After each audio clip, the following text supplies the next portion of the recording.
আসসালামু আলাইকুম প্রিয় দর্শক, চ্যানেল আই সংবাদে স্বাগত। আপনাদের সঙ্গে আছি আমি সামির হোসেন। বিস্তারিত সংবাদের শুরুতে জানিয়ে দিচ্ছি সুপার ফ্রেশ ফর্টিফাইড সয়াবিন তেল। সংবাদ শিরোনামগুলো। কোটা বিরোধী আন্দোলনে রাজধানী সহ বিভিন্ন স্থানে সড়ক রেলপথ অবরোধ, যানবাহন চলাচল বন্ধে ভোগান্তি দেশ জুড়ে। কোটা পুনর্বহাল নিয়ে হাইকোর্টের রায়, আপিল বিভাগের 4 সপ্তাহের স্থিতাবস্থা, শিক্ষার্থীদের ক্লাসে ফিরে যাওয়ার আহ্বান। বাংলাদেশকে 1 বিলিয়ন চীনা মুদ্রার অর্থনৈতিক সহযোগিতার আশ্বাস, দুই দেশের শীর্ষ নেতার বৈঠকে 21টি সমঝোতা স্মারক সই। এবং সংযুক্ত আরব আমিরাতে চ্যানেল আই সেরা 10 রেমিটেন্স সুপার হিরো অ্যাওয়ার্ড, ধরিত্রী রক্ষায় প্রবাসীদের আরও উদ্যোগী হওয়ার আহ্বান।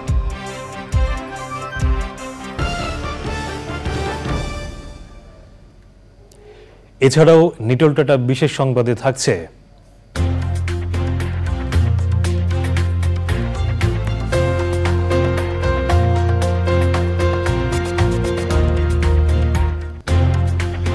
যুক্তরাজ্যে কুমড়ার ভাস্কর্য তৈরির খবর।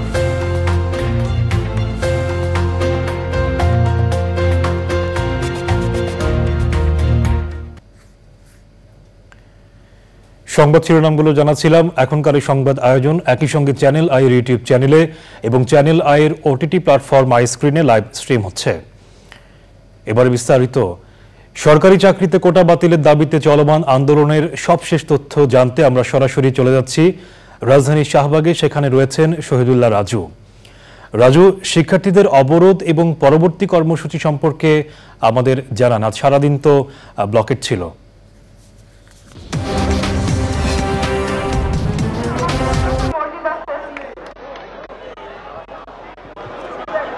সামির, শাহবাগ মোড়ে গত প্রায় 8 ঘন্টা ধরে শাহবাগ মোড়ে আন্দোলনরত শিক্ষার্থীরা অবরোধ করে রয়েছে। তারা যে সরকারি চাকরিতে কোটা পদ্ধতি বাতিলের দাবিতে আন্দোলন করতেছে।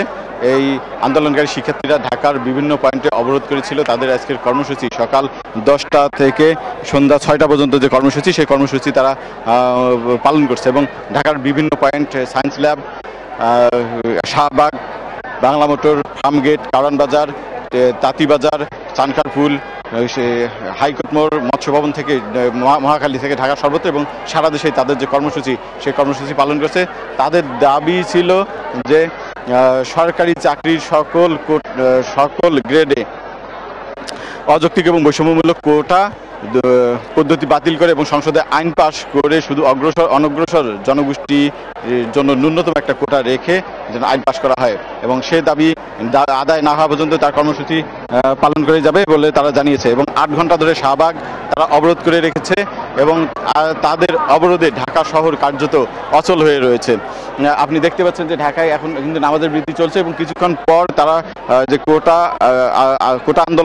বিরোধী আন্দোলনকারী যারা আছে তাদের হলো বৈষম্য বিরোধী ছাত্র আন্দোলনের সমন্বয়ক, তারা কিছুক্ষণ পরে হয়তোবা সংবাদ সম্মেলন করে তাদের জানাবেন যে তাদের পরবর্তী কর্মসূচি কি। এবং আপনারা জানেন যে উচ্চ আদালতের যে একটা রায় দিয়েছে যে আজকে আপিল বিভাগ, এর আগে গত 5 জুন হাইকোর্ট 18 সালের পরিপত্র বাতিল করে যে রায় দেয় সেটার বিরুদ্ধে 1 মাসের স্থগিতাদেশ দিয়েছে। কিন্তু ছাত্ররা বলছে যে 1 মাসের স্থগিত আদেশ নয়, তারা চাচ্ছে নির্বাহী বিভাগ যে সরকার থেকে একটা স্থায়ী সমাধান, যে ন্যূনতম পর্যায়ের কোটা রেখে আর পরবর্তীতে যেন কোটা নিয়ে কোনো ঝামেলা না হয় এবং সংসদে আইন পাশ করার ফলে যেন স্থায়ী করে একটা সমাধান তারা চায়। এবং সেই আমি ছাত্র আন্দোলনের যে সমন্বয়ক, তাদের সঙ্গে কথা বলছি, সমন্বয়কদের সঙ্গে। তারা জানিয়েছে যে ন্যূনতম সর্বোচ্চ কোটা 5 থেকে 10% হতে পারে, এর বেশিটা তারা বৈষম্যমূলক বলে মনে করেন। এবং তারা আজকে উচ্চ আদালতের আদেশ, এই সার্বিক সারা দেশে অবরোধ মানে বাংলা ব্লকের তাদের কর্মসূচি, এর পরিপ্রেক্ষিতে তারা কি ধরনের ডিসিশন নেবে এর জন্য সমন্বয়কেরা বসেছেন এবং ঢাকার বিভিন্ন পয়েন্ট থেকে যারা এই আন্দোলনকে লিড দিচ্ছে তাদেরকে এখানে ডেকেছেন শাহবাগে এবং তারা শাহবাগে কথা বলছেন এবং কিছুক্ষণ পর হয়তোবা আমাদেরকে তাদের কর্মসূচি জানাবেন যে পরবর্তীতে তাদের কর্মসূচি কি হবে। সামির, রাজু, আপনাকে ধন্যবাদ আমাদের সঙ্গে যুক্ত হয়ে আন্দোলনের ব্যাপারে তথ্যগুলো জানিয়ে দেওয়ার জন্য। কোটা সংস্কারের এক দফা দাবিতে সড়ক, মহাসড়ক ও রেলপথ অবরোধের কারণে রাজধানী ঢাকাসহ সারা দেশে জনজীবন দৃশ্যত অচল হয়ে পড়ে। বাংলা ব্লকেট কর্মসূচিতে রাজধানীর গুরুত্বপূর্ণ 18টি পয়েন্টে অবরোধ করে বিক্ষোভ দেখায় শিক্ষার্থীরা। সহকর্মী শহীদুল্লাহ রাজু, মইনুল হাসান ও আল মুকসিদকে সাথে নিয়ে এনামুল কবির রূপমের রিপোর্ট।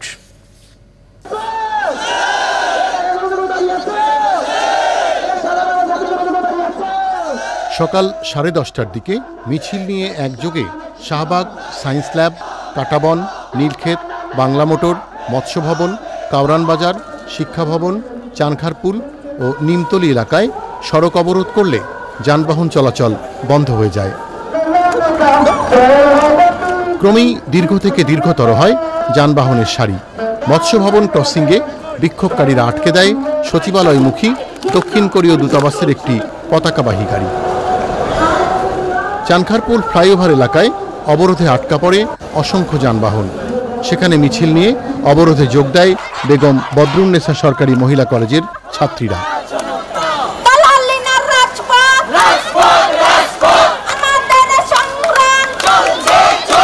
পুলিশের গাড়িসহ অন্যান্য যানবাহন চলাচলে বাধা দেয় তারা। আন্দোলনের অন্যতম কেন্দ্রবিন্দু শাহবাগে অবস্থান নেন ঢাকা বিশ্ববিদ্যালয়ের শিক্ষার্থীরা। মিছিল নিয়ে তাদের সঙ্গে যোগ দেয় ইডেন কলেজের শিক্ষার্থীরাও। রাজধানীর সায়েন্স ল্যাবরেটরি এলাকায় রাস্তায় ব্যারিকেড দিয়ে বিক্ষোভ দেখায় আন্দোলনকারীরা। নির্বাহী বিভাগের কাছে দাবি যে আমাদের কোটাটা সংস্কার করে দেওয়া হোক। যারা ক্ষুদ্র নিগোষ্ঠী এবং যাদের প্রত্যন্ত অঞ্চলে যাদের কোটাটা দরকার মূলত তাদের জন্য সংবিধানের প্রতি শ্রদ্ধাশীল এবং সংবিধানে উল্লিখিত অনগ্রসর গোষ্ঠীকে মাথায় রেখে তাদের জনসংখ্যার ভিত্তিতে একটা যৌক্তিক পর্যায়ে কোটা রেখে সংসদে সে আইন পাশ করে কোটা যুক্তি সংস্কার করতে হবে। অবরোধের কারণে বাড়ে জনদুর্ভোগ।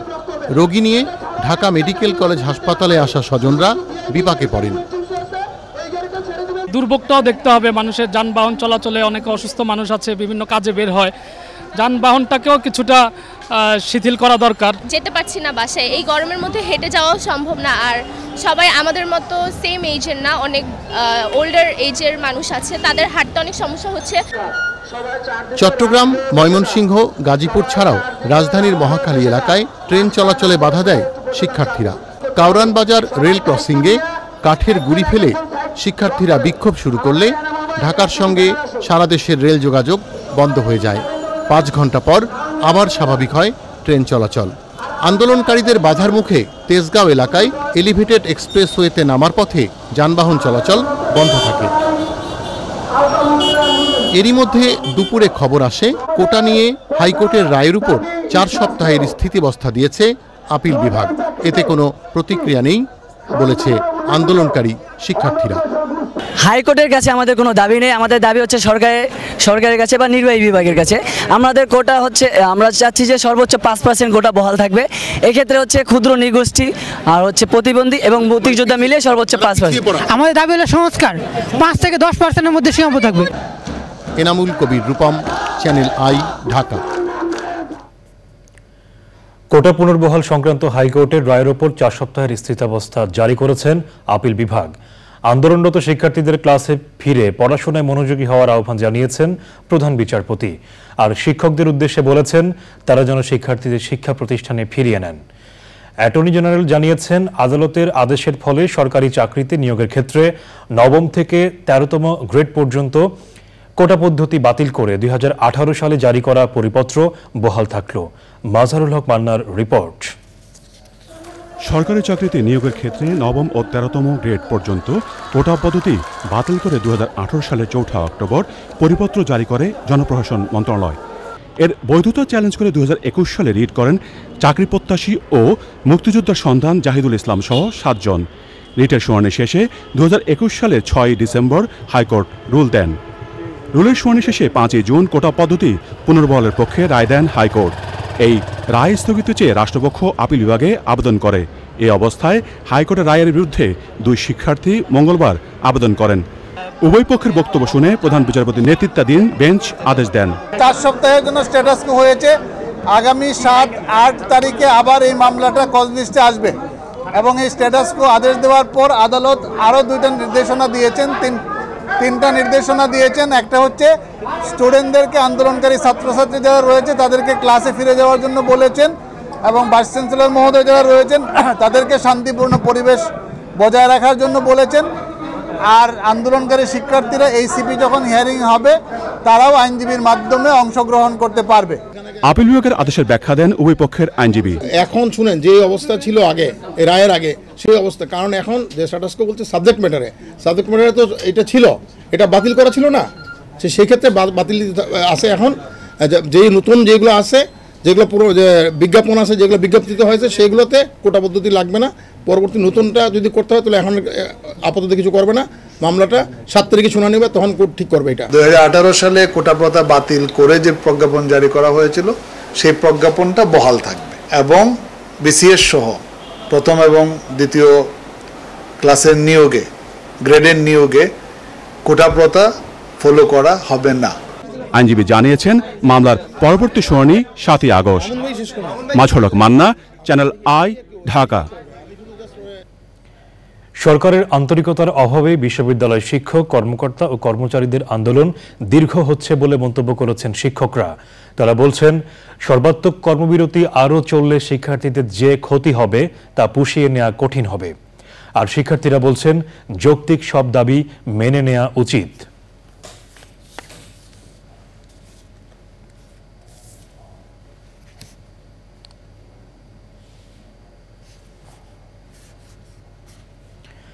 অব্যাহত উন্নয়নের স্বার্থে বাংলাদেশকে 1 বিলিয়ন চীনা মুদ্রা দেওয়ার আশ্বাস দিয়েছে চীন।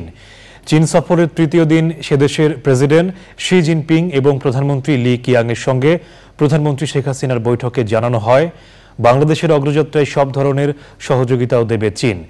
শীর্ষ নেতাদের বৈঠকে রোহিঙ্গা ইস্যু ও বাণিজ্য ঘাটতি কমানোর বিষয়েও আলোচনা হয়েছে। চীনের বেইজিং থেকে সাদি মাহমুদের রিপোর্ট। চীন সফরের শেষ দিন চীনের প্রধানমন্ত্রীর সাথে সাক্ষাৎ করতে ঐতিহাসিক গ্রেট হল অব পিপলে প্রধানমন্ত্রী শেখ হাসিনা। সেখানে তাকে রাষ্ট্রীয় সম্মান জানায় সশস্ত্র বাহিনী। পরে চীনের প্রধানমন্ত্রী লি কিয়াংয়ের সাথে প্রতিনিধি পর্যায়ের বৈঠকে উঠে আসে দুই দেশের স্বার্থ সংশ্লিষ্ট নানা বিষয়। দুই দেশের বন্ধুত্বপূর্ণ সম্পর্কে এবং অব্যাহত উন্নয়নের স্বার্থে বাংলাদেশকে 1 বিলিয়ন চায়না মুদ্রা অর্থনৈতিক সহযোগিতা দেওয়ার কথা বলেন লি কিয়াং। বৈঠকে কৌশলগত অংশীদারিত্ব থেকে সম্পর্ক ব্যাপক কৌশলগত সহযোগিতামূলক অংশীদারিত্বে উন্নীত করতে দুই দেশ 21টি সহযোগিতা নথিতে সই করে, যার বেশিরভাগই সমঝোতা স্মারক। এসব নথিতে এশিয়ার এই দুই দেশের মধ্যে শক্তিশালী উন্নয়ন ও অর্থনৈতিক সহযোগিতার দিকে নজর দেওয়া হয়েছে। বাংলাদেশকে $1 বিলিয়ন ইকোনমিক অ্যাসিস্ট্যান্স দেওয়ার কথা ঘোষণা করেছেন এবং তিনি বলেছেন যে বাংলাদেশের সাথে সম্পর্ককে তারা অত্যন্ত মূল্য দেয়। ইনফ্রাস্ট্রাকচার বিল্ড আপের ক্ষেত্রে তাদের অব্যাহত সহযোগিতার কথা বলেছেন। সুতরাং এই আরএমবিটা আসলে আমাদের নিড অনুযায়ী সেটি ব্যবহার করা হবে। বিকেলে চীনের প্রেসিডেন্ট শি জিনপিংয়ের সাথে দ্বিপাক্ষিক বৈঠক করেন বাংলাদেশের সরকার প্রধান। রোহিঙ্গাদের নিজ দেশে প্রত্যাবাসনে প্রধানমন্ত্রী শেখ হাসিনার সাথে একমত প্রকাশ করেন চীনের প্রেসিডেন্ট। চাইনিজ প্রেসিডেন্ট তিনি স্পষ্ট করে বলেছেন যে তোমাদেরকে আমরা অর্থনৈতিক সহায়তার ক্ষেত্রে আমরা grant, interest free loan, concessional loan এবং কমার্শিয়াল লোন এই নিয়ে আমরা একটি প্যাকেজ তোমাদেরকে দিব। মায়ানমারের থেকে বিতাড়িত লক্ষ লক্ষ রোহিঙ্গাকে তোমাদের দেশে আশ্রয় দিয়েছ এবং এটি একটা বার্নিং ফ্যাক্টর, বার্নিং ইস্যু তোমাদের জন্য।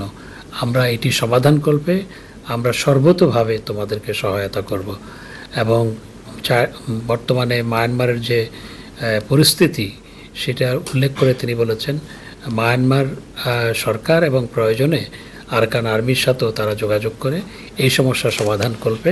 বিশ্ব শান্তি ও সমৃদ্ধি বাস্তবায়নে বাংলাদেশ ও চায়না একসাথে কাজ করবে বলেও জানান চীনের প্রেসিডেন্ট।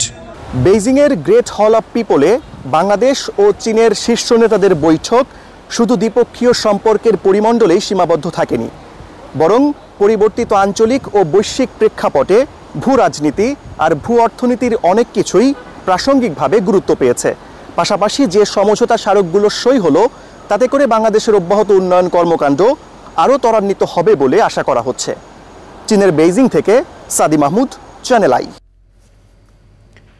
বিশ্বমঞ্চে বাংলাদেশ বর্তমানে ল্যান্ড অব অপরচুনিটির দেশ হিসেবে পরিচিত বলে মন্তব্য করেছেন সাবেক পররাষ্ট্রমন্ত্রী ডক্টর একে আব্দুল মোমেন। সংযুক্ত আরব আমিরাতে চ্যানেল আই সেরা 10 রেমিটেন্স সুপারহিরো অ্যাওয়ার্ডে অংশ নিয়ে দেশের উন্নয়নে প্রবাসীদের ধরিত্রী রক্ষায় উদ্যোগী হওয়ার আহ্বান জানিয়েছেন প্রকৃতিবন্ধু বীর মুক্তিযোদ্ধা মুকিত মজুমদার বাবু। অনুষ্ঠানের আয়োজক চ্যানেল আই প্রকৃতি ও জীবন ক্লাব ইউএই। মেহেদী হাসানের তথ্য ও ভিডিও চিত্রে আলিম আল রাজির রিপোর্ট।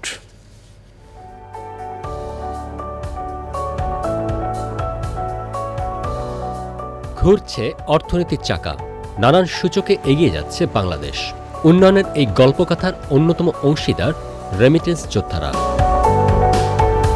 এমন বাস্তবতায় দেশের অর্থনীতিতে গুরুত্বপূর্ণ অবদান রাখা ব্যক্তিদের সম্মানিত করতে সংযুক্ত আরব আমিরাতের আজমানে জমকালো আয়োজনে চ্যানেল আই সেরা 10 remittance super hero award 2024। Remittance super হিরোদের যাদের জন্য আমরা এই অনুষ্ঠানে এসেছি। উদ্বোধন করেন ইমপ্রেস গ্রুপের ভাইস চেয়ারম্যান ও চ্যানেল আইয়ের পরিচালক বীর মুক্তিযোদ্ধা মুকিত মজুমদার বাবু। আজকে আমরা এই শুভক্ষণের উদ্বোধন করছি।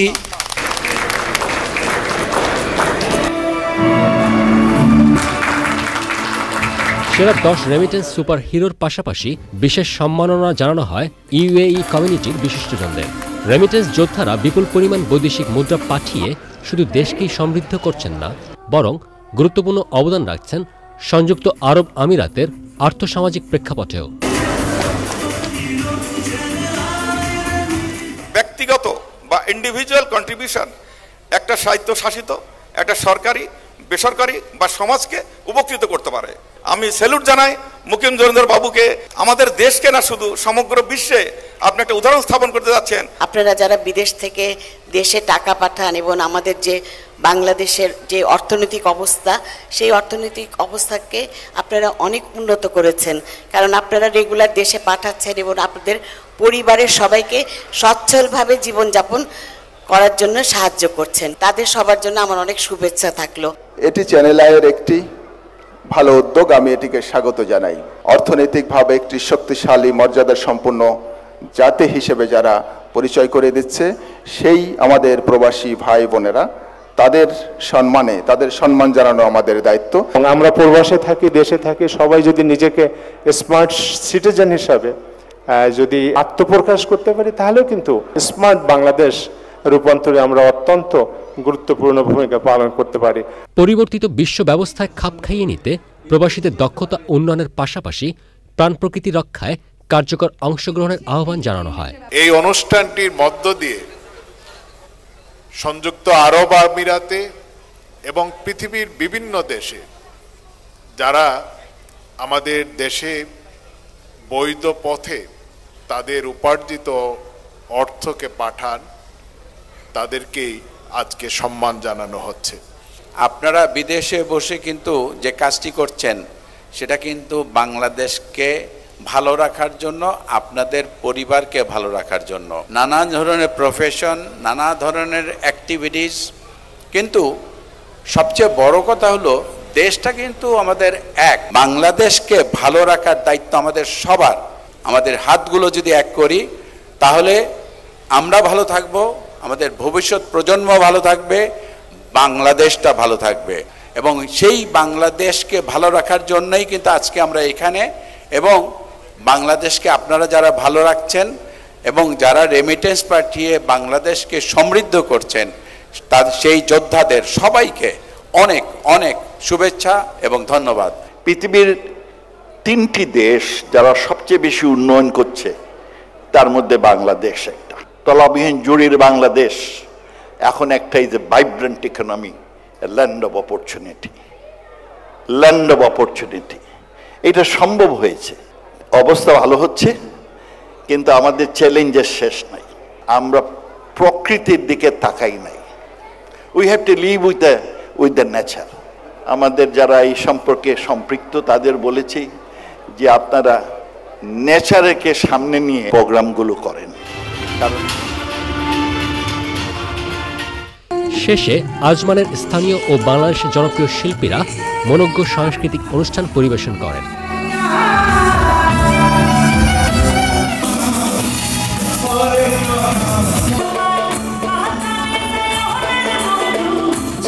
আলিমাল রাজি, চ্যানেল আই। শাকসবজির পাশাপাশি নানা রকম ফলের চাষ হচ্ছে ছাদ কৃষিতে। সাম্প্রতিক বছরগুলোতে উচ্চ মূল্যের ফল উৎপাদন শুরু করেছেন নগর কৃষকরা। এতে বৈচিত্র্যপূর্ণ হচ্ছে ছাদ কৃষি আয়োজন। বিস্তারিত শাইখ সিরাজের রিপোর্টে। ঢাকার ধানমন্ডির নুরুজ্জামান মুন্নার এই ছাদ কৃষির মূল আকর্ষণ হচ্ছে আপেল। যেখানে মাঠেও এখন পর্যন্ত আপেল উৎপাদন উল্লেখযোগ্য সাফল্য আসেনি, সেখানে এই উদ্যোক্তা ছাদ কৃষিতে চমক দেখিয়েছেন আপেল ফলনে। এখানে 10টি গাছে শোভা পাচ্ছে সবুজ আপেল ফল। প্রথম আমার কাছে ফুল আসলো, আমাকে যে এটা প্রোভাইড করে সে বললো যে ফুলগুলো আপনি ফেলে দেন। এখন নেক্সট ইয়ারে যখন আসলো তখন বললো যে এবার ফুল রাখেন। এইবার আমাদের এখানে এই মুহূর্তে 26টার মতো আপেল আছে গাছে। এই যে আপেলের সাইজগুলো একটু দেখেন, মোটামুটি। এগুলো কি ব্যাগিং করার প্রয়োজন হয়? না, এটা ব্যাগিং করি না, আমরা মসকুইটো নেট দিয়ে আমরা ঢেকে দেই। আপেলটা হচ্ছে এটা কারি আপেল, এটা 80% মিষ্টি, 20% টক। 8000 বর্গফুট আয়তনের এই ছাদটিতে 128 জাতের ফল ফসল উৎপাদন করা হচ্ছে। জানা গেল কৃষির এই চর্চাটি করা হচ্ছে প্রায় 3 দশক ধরে। 1996 সাল থেকে আমরা যখন প্রথম এখানে আসি তখন থেকেই আমরা ছাদ কৃষিটা শুরু করি। এখানে আমাদের 23টা ফ্যামিলির মধ্যে 3 জন they are very much interested for ছাদ কৃষি। আমরা 3 জন মিলেই এটা করি এবং আমরা এখানে আমাদের যে দৈনন্দিন যে জিনিস দরকার, কাঁচামরিচ, নিত্য প্রয়োজনীয় যা আছে এগুলো সমানো করি। এই উৎপাদন কাজে গুরুত্ব দেওয়া হচ্ছে শুদ্ধ এবং উত্তম কৃষি চর্চার। এই যে পুঁই শাক, চমৎকার পুঁই শাক, এবং আমরা বাজার থেকে যে পুঁই শাকগুলো কিনি সেগুলো কীটনাশক ওষুধ দেওয়া থাকে, নানা রকম সমস্যা থাকে। আমি আমার একটা ফ্যামিলির জন্য যদি এরকম 5টা পুঁই শাকের গাছ থাকে আর বাইরে থেকে কেনার কোনো প্রয়োজন থাকে না। গাছগাছালির প্রতি প্রেম আর ভালোবাসা থাকলে যে কোনো জায়গা থেকে এই কৃষির চর্চা করা যায়। যেমন একটি নজির সৃষ্টি করেছেন জনাব নুরুজ্জামান। তার এই বিশাল ছাদের উপরে তিনি নানান ধরনের গাছগাছালি দিয়ে পড়েছেন। অতি সম্প্রতি বাংলাদেশে আপেল হতে পারে সেটারই একটা ট্রায়াল চলছে এখানে, যেটি এর পরবর্তীতে হয়তো তার মাঠ পর্যায়ে কৃষিতেই যাবে। এটি অনেকের জন্যই হতে পারে হয়তোবা অনুকরণীয়। ঢাকার ধানমন্ডির নুরুজ্জামান মুন্নার ছাদ কৃষি থেকে শাইখ সিরাজ, চ্যানেল আই। দর্শক, এ নিয়ে বিস্তারিত প্রতিবেদন দেখবেন বৃহস্পতিবার বিকেল 3:05 হৃদয় মাটি ও মানুষের ডাক অনুষ্ঠানে। সংবাদের এ পর্যায়ে নিচ্ছি বিরতি, আর বিরতির পর আবারও আমন্ত্রণ। হত্যা নয়, প্রতারণার মাধ্যমে সংসদ সদস্য ব্যারিস্টার সৈয়দ সাইদুল হক সুমনের কাছ থেকে টাকা হাতিয়ে নেওয়াই ছিল গ্রেফতারকৃত সোহাগ মিয়ার মূল উদ্দেশ্য, জানিয়েছেন হবিগঞ্জের পুলিশ সুপার মোহাম্মদ আক্তার হোসেন। বুধবার বিকেলে নিজ কার্যালয়ে সংবাদ সম্মেলনে পুলিশ সুপার জানান, সোহাগ একজন প্রতারক। সংসদ সদস্য ব্যারিস্টার সৈয়দ সাইদুল হক সুমনকে ফাঁদে ফেলার চেষ্টা করেছিল সে। তাকে মঙ্গলবার রাতে গ্রেফতার করা হয়েছে। এখন সোহাগের বিরুদ্ধে মামলা করা হবে। গাজায় ইসরায়েলি হামলায় আরও 52 ফিলিস্তিনি নিহত ও 208 জন আহত হয়েছে। এর মধ্যে খান ইউনিস শহরের একটি স্কুলে আশ্রয় নেওয়া ফিলিস্তিনিদের ওপর হামলায় 27 জন নিহত হয়। গাজার খান ইউনিস শহরের 4টি স্কুলে আশ্রয় নেওয়া ফিলিস্তিনিদের উপর হামলা চালিয়েছে ইসরায়েলি সেনারা। এছাড়া 3টি হাসপাতাল বন্ধ করতেও বাধ্য করেছে তারা। 7 অক্টোবর থেকে এখন পর্যন্ত নিহত ফিলিস্তিনি সংখ্যা দাঁড়িয়েছে 38,295 জনে। এদিকে ইসরায়েলি সেনাবাহিনী সকল বাসিন্দাকে গাজা ত্যাগ করার নির্দেশ দিয়েছে। ইসরায়েলি প্রতিরক্ষামন্ত্রী ইয়োব গ্যালান্ট বলেছেন, যুদ্ধ শুরু থেকে এখন পর্যন্ত 60% হামাস যোদ্ধাকে ধ্বংস করেছে ইসরায়েলি সেনারা।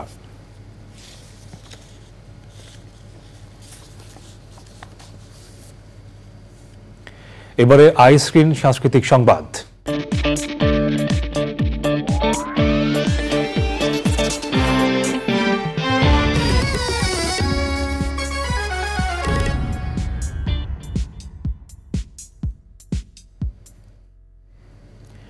হলিউডের সবচেয়ে জনপ্রিয় সিনেমাগুলোর একটি গ্ল্যাডিয়েটর। 2000 সালে মুক্তি পাওয়া এই ছবি বিশ্বব্যাপী বক্স অফিসে 503.2 মিলিয়নেরও বেশি মার্কিন ডলার আয় করেছিল। এই ছবির সিকুয়েল গ্ল্যাডিয়েটর 2 আসছে নভেম্বরে। প্রকাশ পেয়েছে ছবির অফিসিয়াল ট্রেইলার। মঙ্গলবার প্যারামাউন্ট পিকচার্সের অফিসিয়াল ইউটিউব চ্যানেলে ট্রেইলারটি প্রকাশ করা হয়। প্রকাশের 24 ঘন্টা পার না হতেই 11 মিলিয়ন দর্শক দেখেছে ট্রেইলারটি। গ্ল্যাডিয়েটর 2 এর মূল চরিত্রে অভিনয় করেছেন জনপ্রিয় অভিনেতা পল মেসকাল। সিনেমাটি পরিচালনা করেছেন রিডলি স্কট। 15 নভেম্বর যুক্তরাজ্যে মুক্তি পাবে গ্ল্যাডিয়েটর 2, বাকি বিশ্বে মুক্তি পাবে 22শে নভেম্বর। এবারে নিটল টাটা বিশেষ সংবাদ।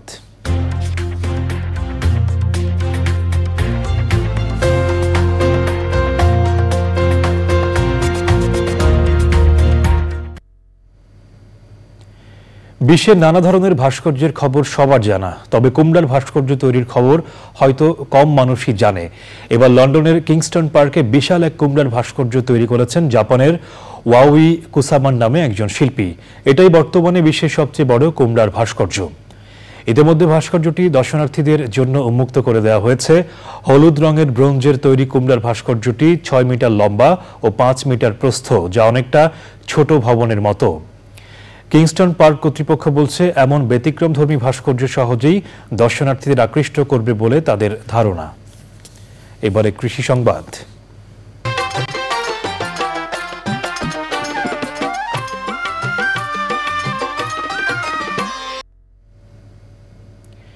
সিরাজগঞ্জে বন্যায় ডুবে গেছে বিস্তীর্ণ ফসলি জমি ও মাঠের ঘাস। মানুষের খাবার সংকটের পাশাপাশি গোখাদ্যের সংকট দেখা দিয়েছে। প্রাণী সম্পদ অফিস জানিয়েছে, পশুখাদ্যের ব্যবস্থা ও পশু চিকিৎসায় গঠন করা হয়েছে একাধিক মেডিকেল টিম। এবারে প্রকৃতি সংবাদ।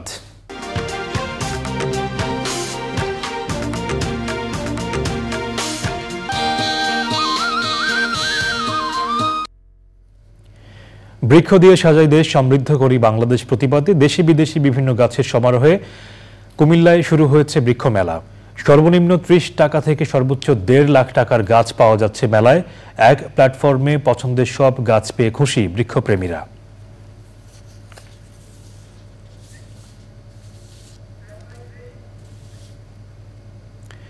সংবাদের এ পর্যায়ে আবারও নিচ্ছি বিরতি, আর বিরতির পর জানিয়ে ফিরছি।